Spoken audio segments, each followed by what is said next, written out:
My name is Rebecca Chin and I'm 34 years old. The day my brother Marcus humiliated me at his wedding was supposed to be a celebration of love and family. Instead, it became the day I finally showed my family exactly who they'd been underestimating for the past decade. But before I tell you how I shut down my brother's $180,000 wedding reception in front of 127 witnesses, you need to understand the pattern of behavior that led to that moment. I arrived at the Riverside Country Club at 2:47 p.m. on a perfect Saturday afternoon in June. The venue looked stunning. Manicured lawns, white tent pavilions, flower arrangements that probably cost more than most people's monthly rent. I'd chosen this location carefully 8 months ago when I purchased it, knowing Marcus had been obsessing over having his wedding here since he got engaged. The irony of what was about to unfold wasn't lost on me. I pulled up to the front entrance in my modest Honda Civic, watching as valets rushed to open doors for BMWs and Mercedes. When I stepped out, a valet approached me with a polite smile. "Welcome to Riverside Country Club. Are you here for the Marcus Chin wedding?" "Yes, I'm his sister," I said, handing him my keys. He took them, but before I could walk toward the entrance, my mother appeared at the top of the stairs. She was wearing a champagne-colored dress that probably cost $3,000, her hair perfectly styled, diamonds glinting at her throat. The moment she saw me, her expression shifted from elegant hostess to cold dismissal. "Rebecca," she said, descending the stairs with calculated grace. "You're here." Not, "I'm so glad you came," or, "You look lovely." Just the acknowledgement of my presence, delivered with the emotional warmth of a parking ticket. "Of course I'm here, Mom. It's Marcus's wedding." She looked me up and down, taking in my simple navy dress. Elegant but not flashy, appropriate but not expensive. I saw the judgment flicker across her face. "The service entrance is around the back," she said, loud enough that several arriving guests turned to look. "Family uses the front entrance. You're not really family." The words hung in the air like a slap. I counted 127 guests within hearing distance. Some already inside the lobby, others arriving, a few standing on the terrace with cocktails. All of them had heard. Some looked away uncomfortably. Others stared with undisguised curiosity. A few whispered to each other. My mother adjusted her dress with deliberate precision, as if she'd just handled an unpleasant but necessary task. "Marcus has a seating chart. You'll be at table 18 near the back. Please use the service entrance so you don't disrupt the other guests." Before I could respond, my brother Marcus appeared with his phone out, already filming. He was wearing a custom tuxedo, his hair styled perfectly, his smile wide and cruel. "This is perfect," he said, capturing the moment. "Hey everyone, say hi to my sister who can't even afford to dress properly for my wedding." He filmed me standing there, then panned to show the service entrance sign with an arrow pointing around the building. Within minutes, I saw him typing on his phone. The post went up on Instagram before I'd even moved. A video of me standing awkwardly at the front entrance with the caption, "Know your place" face with tears of joy, #family hierarchy, #wedding day, #not all heroes wear capes. I took a deep breath and smiled. "Of course, Mom. I'll use the service entrance. Congratulations, Marcus." I walked around the building, passing the kitchen delivery area, the staff parking lot, and finally reaching a plain metal door with a small sign that read, "Service entrance, staff only." A young woman in catering uniform held it open for me, looking embarrassed. "I'm so sorry about this," she whispered. "I heard what happened out front." "It's okay," I told her. "I'm exactly where I'm supposed to be." She led me through the industrial kitchen, past stainless steel prep stations and staff changing rooms, finally emerging into the main reception hall through a door marked "Staff Access." I could see the elegant ballroom from this angle. Crystal chandeliers, floor-to-ceiling windows overlooking the golf course, tables dressed in ivory linens with elaborate centerpieces of roses and hydrangeas. Table 18 was indeed in the back corner, partially hidden behind a support column, with a view of exactly nothing except the exit signs and the kitchen door. My place card read simply Rebecca, while every other card on nearby tables included last names and titles: Dr. Thompson, Judge Martinez, Senator Wong's family. But I sat down, folded my hands and waited. Because I'd been waiting for this moment for 8 months, ever since I'd quietly purchased Riverside Country Club for $2.3 million in cash. If you're genuinely enjoying this story, I'd really appreciate it if you could hit that like button.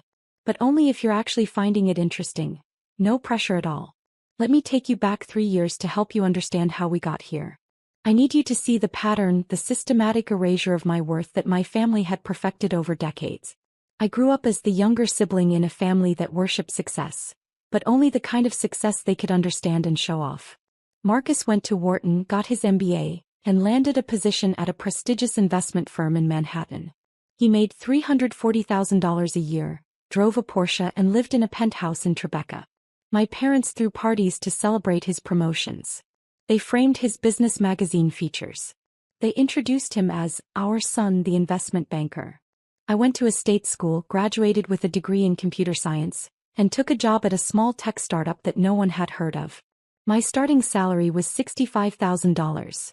Decent but not impressive by my family's standards. My mother told people I worked with computers, in the same tone someone might say, works at a gas station. My father stopped asking about my job after the first year, clearly bored by my explanations of back-end infrastructure and database architecture. The startup was called DataStream Solutions. I was employee number 12, brought in to rebuild their entire data pipeline. I worked 80-hour weeks, sleeping under my desk some nights, living on vending machine coffee and determination. My family never asked about it. When I tried to mention a breakthrough or a successful launch, my mother would interrupt. That's nice, dear. Did you hear Marcus closed a $50 million deal? 3 years ago, DataStream got acquired by a Fortune 500 company for $840 million. As employee number 12 with equity points and a critical role, my shares were worth $4.7 million after taxes. I was 31 years old and suddenly wealthier than I'd ever imagined. I didn't tell my family.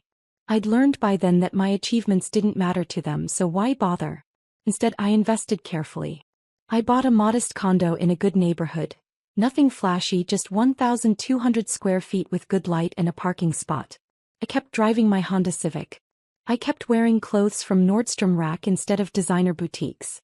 I invested in index funds, bought a few rental properties, and continued working as a senior engineer at the acquiring company for $180,000 a year plus benefits.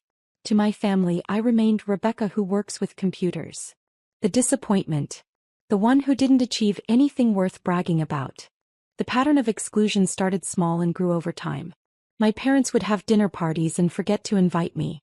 When I'd hear about them later through mutual friends, my mother would say, "Oh, it was just for Marcus's work colleagues. You wouldn't have been interested."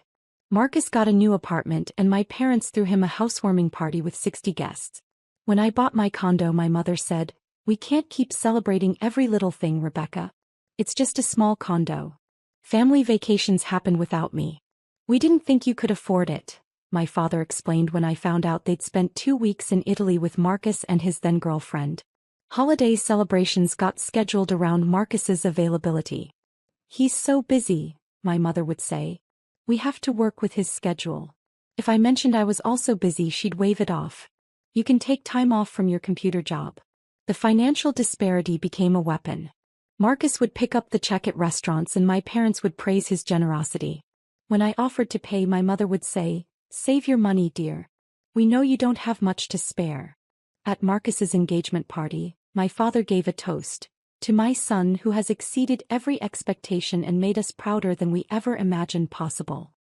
He looked directly at me during the pause that followed, the unspoken comparison hanging in the air. But the cruelest part was the secret I carried.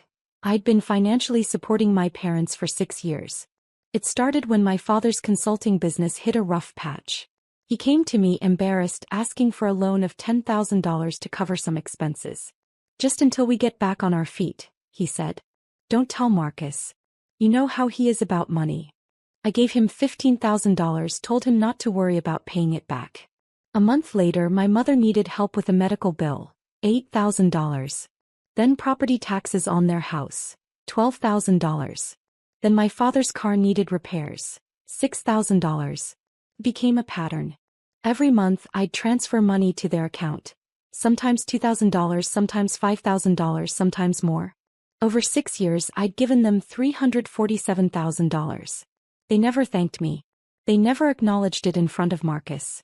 They'd call me late at night when they needed money, their voices strained with financial stress. Then the next day at family dinner, they'd praise Marcus for picking up a $200 restaurant tab. I kept track of every transfer in a spreadsheet. Date, amount, reason given, total running balance. I told myself I was helping family, being a good daughter. But deep down I knew the truth. I was buying scraps of acknowledgement, hoping that someday they'd see my worth. They never did. And now, sitting at table 18 in the back corner of the ballroom I owned, watching guests filter in through the front entrance I'd been banned from using, I was done hoping. The ceremony was held on the lawn overlooking the golf course. I watched from my terrible seat as Marcus married Jennifer, a corporate lawyer from his firm. She was beautiful, successful, and from the kind of old money family that my parents desperately wanted to impress. The ceremony was perfect. String quartet, silk ribbon decorations, rose petals scattered on the aisle runner. My mother cried elegant tears. My father beamed with pride. I wasn't included in the family photos. When the photographer called for immediate family, my mother physically turned her back to me, creating a wall with her body that made it clear I wasn't to approach. I watched from my seat as they posed. Parents, bride, groom, Jennifer's family. Not one person looked my way or suggested I join. The reception began at 5:30 p.m. Cocktails were served on the terrace while guests mingled and admired the venue. I heard at least 20 people compliment the location. "This place is stunning. How did you find this venue?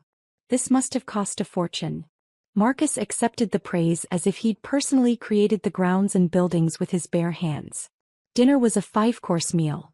Butternut squash soup, arugula salad with candied pecans, a palate cleanser of champagne sorbet, herb-crusted lamb with roasted vegetables, and a trio of desserts. At table 18 I was served the same meal as everyone else, though the server looked apologetic as she set down my plates. She was one of the staff members I'd met with when I bought the club, and I could see she recognized the cruelty of my seating assignment. "Everything's delicious," I told her warmly. "Please thank the kitchen staff."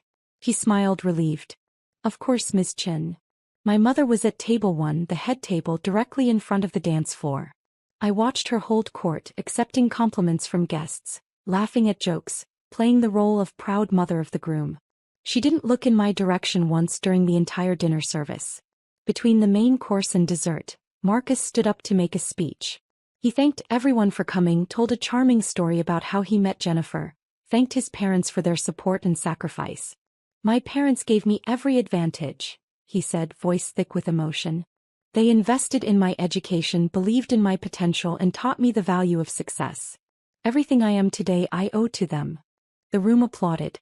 My father wiped his eyes. My mother glowed with pride. Marcus continued, "And they taught me an important lesson. Family is everything. Family supports each other. Family lifts each other up. Family celebrates success together." He raised his glass. "To family." "To family," the room echoed. I took a sip of my wine and checked my watch. 7:15 p.m. Perfect timing. After dessert the dancing began. The DJ played upbeat music and guests flooded the dance floor. I remained at table 18 watching the celebration from my exile. A few distant relatives stopped by to say hello, clearly uncomfortable with my isolation but not uncomfortable enough to challenge it. "You look well," they'd say. "How's work?" Then they'd drift away, relieved to return to the celebration. At 7:43 p.m., I saw my mother approach the DJ booth. She was laughing with Jennifer's mother, pointing at something on a tablet, probably the photo slideshow they'd prepared. The DJ nodded and announced a special presentation. The lights dimmed. On a large screen behind the head table a slideshow began, Marcus and Jennifer, a journey to forever. Photos from their childhoods, their college years, their early dating days, their engagement. Soft music played. Guests cooed and applauded.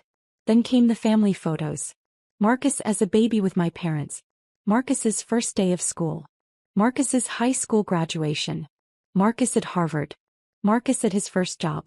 Photo after photo of Marcus with my parents. Marcus achieving milestones, Marcus being celebrated.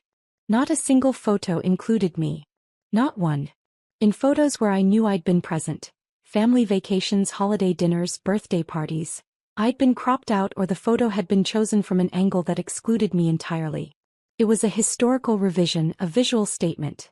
This family consists of 3 people and I am not one of them. Drop a comment and let me know where you're watching from. I love hearing from people who've dealt with difficult family dynamics. The slideshow ended to enthusiastic applause. My mother dabbed at her eyes with a handkerchief. Marcus hugged his parents, then hugged Jennifer's parents. The DJ announced it was time for the parent dances. First dance with the mothers, then the fathers. While Marcus danced with my mother, I stood up and walked quietly toward the venue manager's office. I timed this perfectly. The celebration was in full swing. Everyone was distracted and emotional and no one would notice my absence. David Morrison, the venue manager, was exactly where I'd asked him to be. In his office reviewing the evening's schedule. He looked up when I knocked. "Miss Chen, is it time?" "It's time," I said.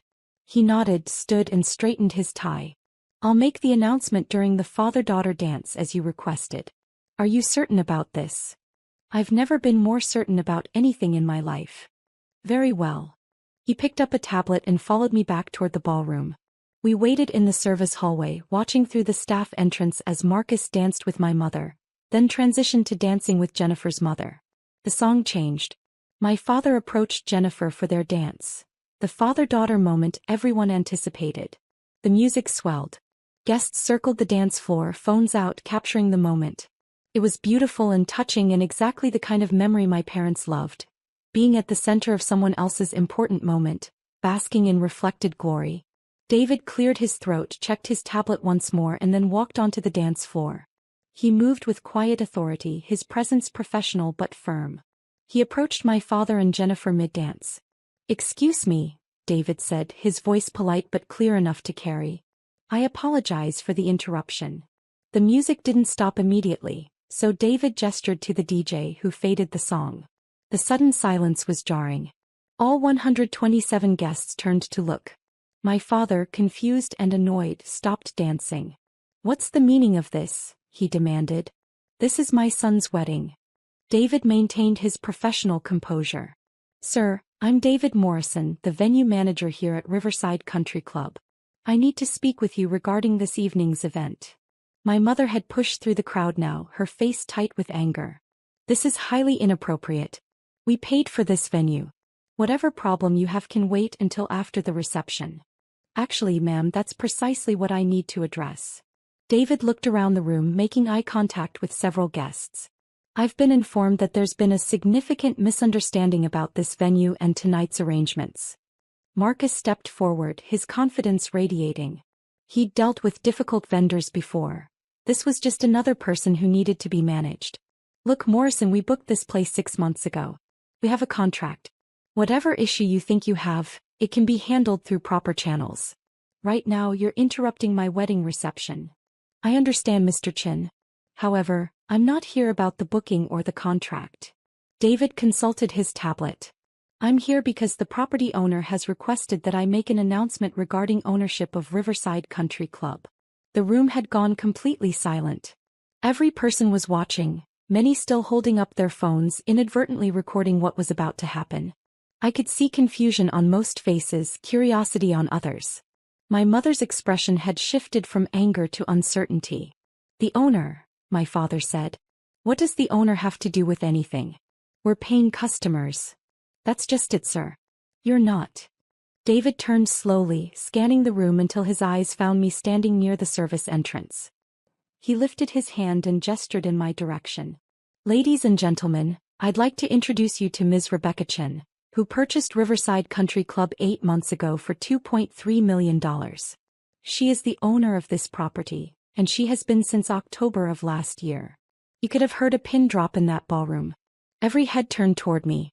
Phones pivoted, capturing my face. I stepped out of the shadows near the service entrance and walked slowly toward the center of the room, my modest navy dress suddenly feeling like armor. My mother's face had gone completely white. My father stood frozen, his mouth slightly open. Marcus looked like someone had physically struck him. Confusion, disbelief, and dawning horror crossing his features in rapid succession. "What?" my mother whispered. That's not possible." I reached the edge of the dance floor and stopped. "Hello, Mom. Marcus. Beautiful wedding. Really beautiful venue, isn't it? I thought so too when I purchased it last October." You're lying, Marcus said, his voice cracking. You can't afford, you don't have, there's no way. I have the property deed, the purchase documents, the LLC formation papers, and 8 months of ownership records, I said calmly. David, would you like to continue? David nodded. Miss Chin specifically chose not to reveal her ownership when the venue was booked. She paid for all the services tonight personally. The catering, the bar, the DJ, the flowers, the tables, chairs, everything. The $47,000 deposit your family paid 6 months ago? Miss Chin had that transferred into an escrow account. You'll receive a full refund. My father found his voice. Rebecca, what is this? Some kind of joke. No joke, Dad. Just the truth. I own this property. I paid for this entire reception. The country club you've been bragging about to all your friends for 6 months? The prestigious venue Marcus was so proud to book? I let him book it. I looked around at the 127 witnesses, their phones still recording. The service entrance I was told to use because I'm not really family? Also mine. Jennifer, Marcus's new bride, spoke for the first time. I don't understand. If you own this place, why didn't you say something? Why did you let them treat you like that? Because I needed everyone to see exactly who they are, I said simply. I needed witnesses. I needed it documented. I looked at Marcus. I especially needed that Instagram post you made, Marcus. Know your place, with the hashtag family hierarchy? That's going to be really interesting evidence. Evidence, my mother said faintly.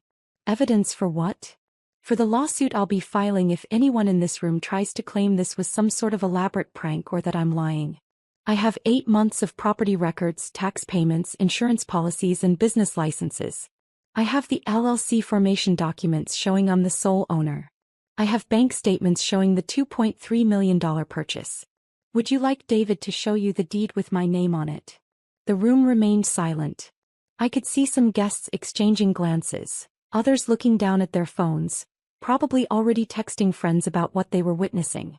A few people looked genuinely upset on my behalf, realizing they'd just watched a family publicly humiliate someone who owned the very ground they were standing on. My mother tried to regain control. Rebecca, this is Marcus's wedding day.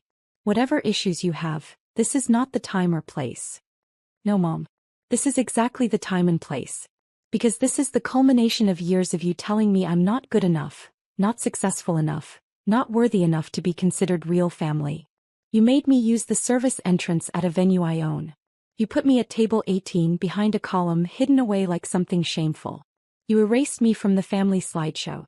You made sure 127 people witnessed your contempt for me. I turned to address the room. I want to be clear to everyone here. I hold no ill will toward any of you. You're guests at what was supposed to be a celebration. But I need you to understand what you witnessed tonight. This family, I gestured to my parents and brother, has spent years treating me as less than human. They've accepted $347,000 in financial support from me over 6 years while publicly dismissing me as a failure. They've excluded me from family events, cropped me out of photos, and told me repeatedly that I'm not worthy of being called family. My father's face had gone from white to red. You're exaggerating. We never. I have bank records showing every transfer, Dad. Every time you called me at 11 p.m. asking for money to cover property taxes or medical bills or car repairs. Every time Mom needed help with expenses and begged me not to tell Marcus because he has his own life to worry about. $347,000 over 6 years. Would you like me to show everyone the spreadsheet? The guests were riveted now. This had gone from a wedding reception to something else entirely. A public unveiling of family dysfunction that no one could look away from. I could see some people recording everything on their phones and I didn't stop them. I wanted this documented. Marcus tried a different approach. Look, Becca, if you're upset about the seating. Don't call me Becca. You lost that right when you filmed me and posted it on Instagram with, "Know your place." I pulled out my own phone and held it up. I have screenshots. I also have screenshots of the family group chat where Mom told everyone I wasn't worth including in the family vacation last summer. And the email thread where you, Marcus, told Dad that I was embarrassing and shouldn't be invited to your promotion party. Jennifer touched Marcus's arm. You said you had one sister but she lived far away and you weren't close. You said she was busy with work. He lied, I said. I live 20 minutes from him. I've tried for years to be part of this family.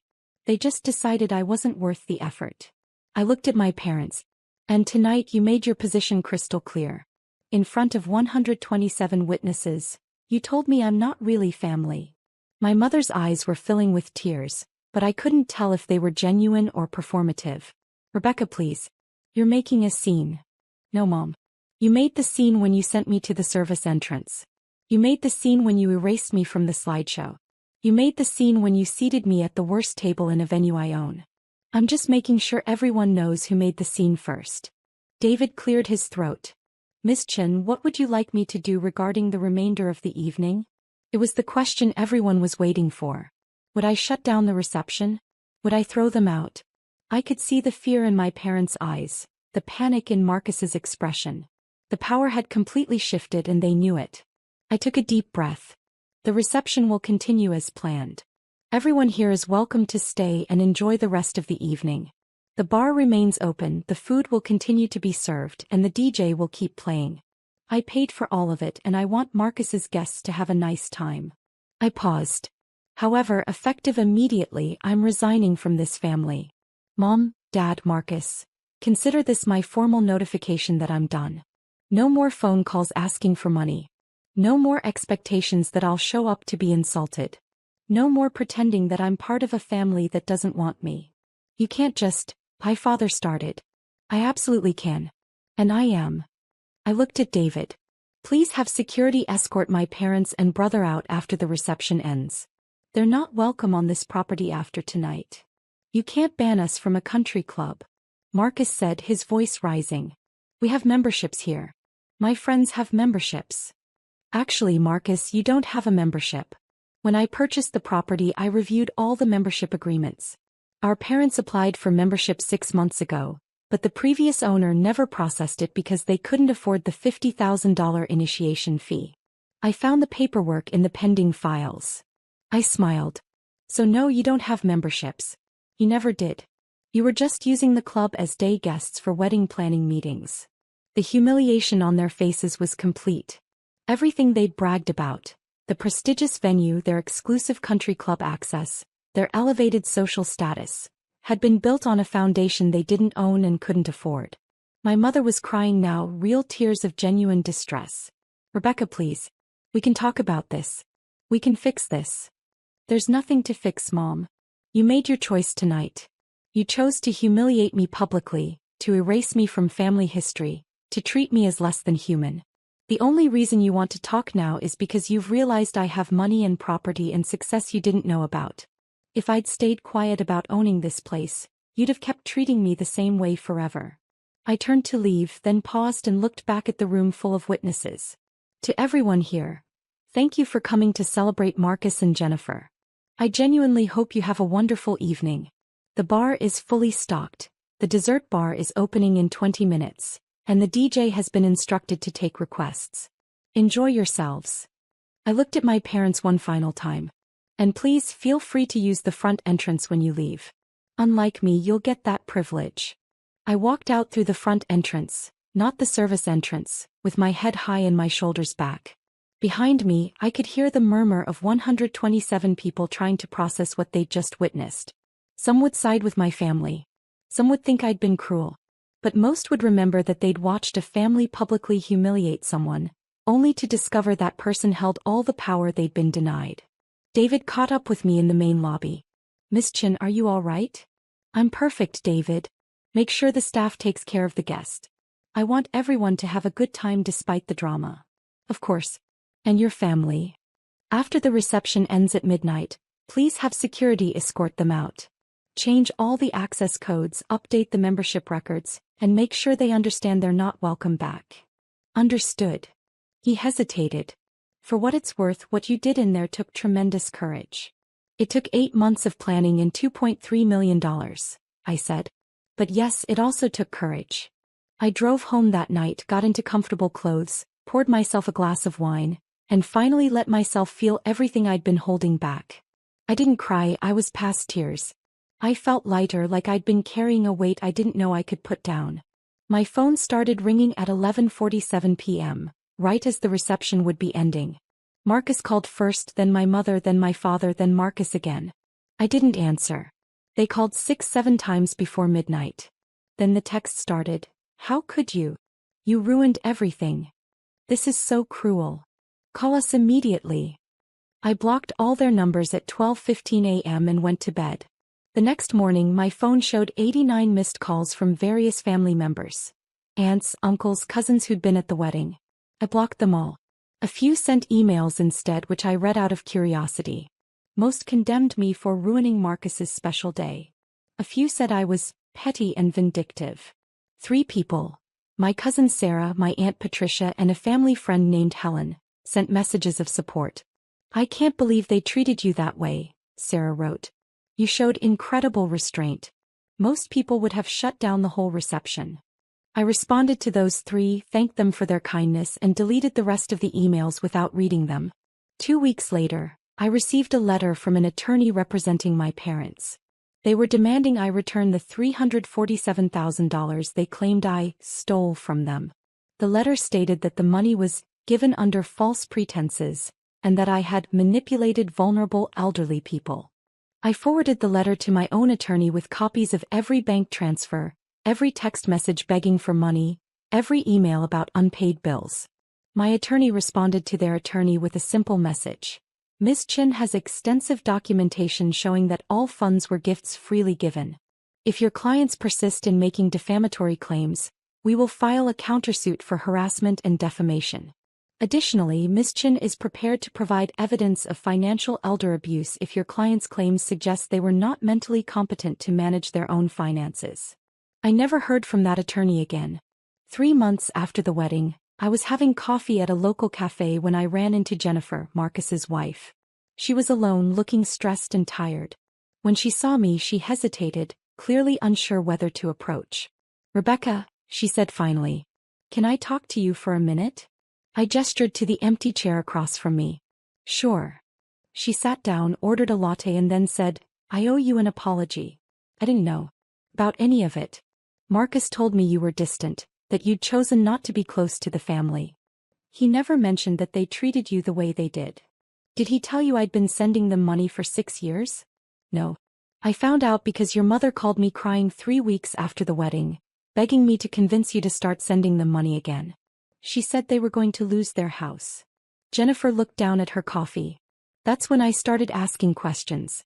Marcus finally admitted they'd been borrowing money from you for years. He claimed it was no big deal, that family helps family. Did he mention that they never once thanked me? Or that they spent those same years telling me I was a failure? No. He didn't mention that either.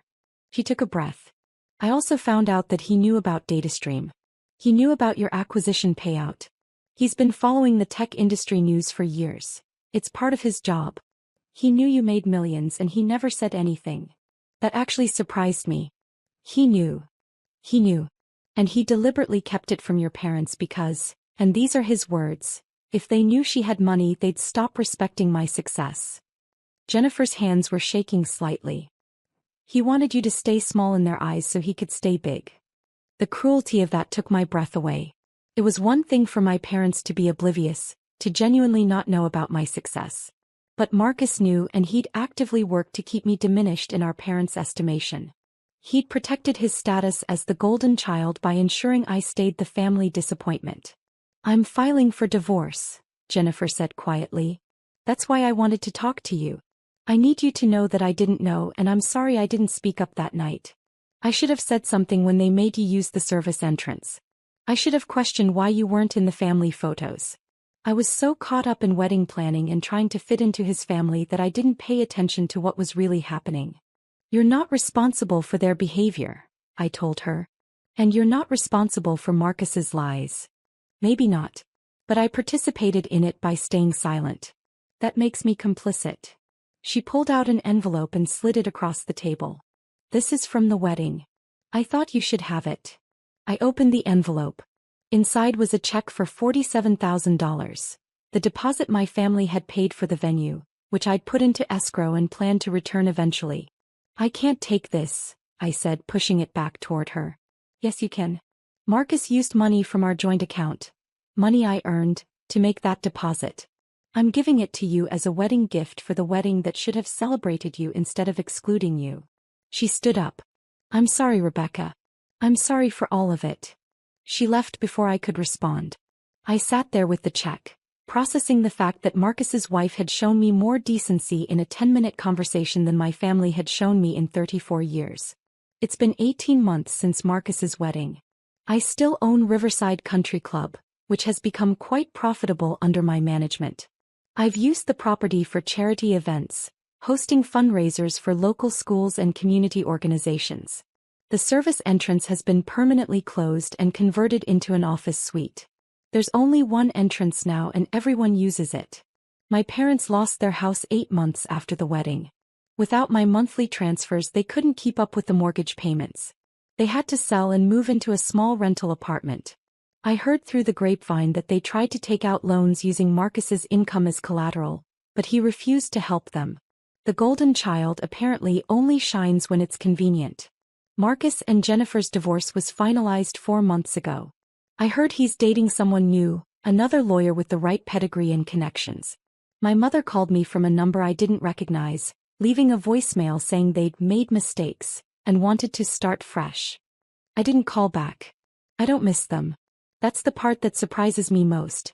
I genuinely don't miss being part of a family that never valued me. I've built my own family now. Sarah, my cousin who supported me, has become one of my closest friends.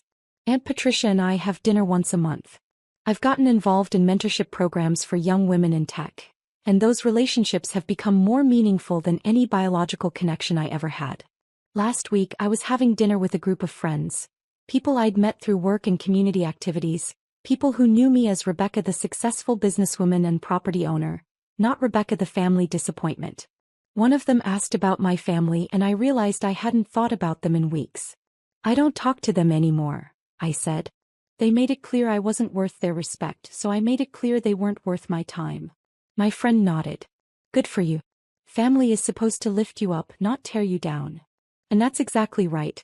Family, real family, celebrates your success, supports your dreams, and treats you with basic human dignity. Anything less than that isn't family. It's just people who happen to share your DNA. I learned that lesson at my brother's wedding, standing at the service entrance of a country club I owned, watching 127 people witness my family's cruelty. I learned that sometimes the most powerful thing you can do is let people reveal exactly who they are, then walk away with your head high and your dignity intact. Marcus got his perfect wedding at his perfect venue. My parents got to play the role of proud family for 127 witnesses. And I got something much more valuable. Freedom from people who would never see my worth no matter what I achieved. The service entrance is closed now. Everyone comes through the front door. Everyone is welcomed with respect. And if anyone ever tries to tell someone they're not really family on my property, they'll be the ones using the exit. I'm Rebecca Chin. I'm 34 years old. I own a successful country club, have investments worth over $8 million, and I'm surrounded by people who actually care about me. My biological family humiliated me in front of 127 witnesses, thinking I was powerless. They were wrong. And now they know it. And I've never been happier in my entire life.